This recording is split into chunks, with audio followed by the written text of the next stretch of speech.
ভারত দীর্ঘ ৫৪ বছরে প্রমাণ করেছে তারা বাংলাদেশের ভালো কিছু সহ্য করতে পারে না, বলেছেন জামায়াতে ইসলামের কেন্দ্রীয় নায়েবে আমির অধ্যাপক মুজিবুর রহমান।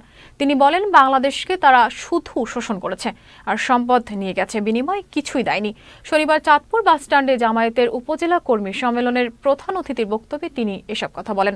জামায়াতে ইসলামী চাঁদপুর সদর উপজেলার আমির মাওলানা আফসার উদ্দিন মিয়াজির সভাপতিত্বে সম্মেলনে আরো বক্তব্য রাখেন দলের চাঁদপুর জেলা উপজেলার নেতাকর্মীরা। দীর্ঘ ৫৪ বছর প্রমাণ করেছে তারা আমাদের কোনো ভালো সহ্য করতে পারে নাই, আমাদেরকে শোষণ করেছে, আমাদের সম্পদ নিয়ে গেছে, আমাদের যন্ত্রাংশ নিয়ে গেছে, আমাদের যুদ্ধের অস্ত্র সব নিয়ে গেছে।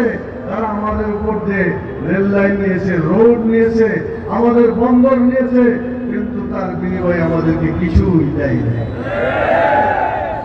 যারা শুধু নিতেই জানে, দিতে জানে না, তারা কি বন্ধ হইতে পারে?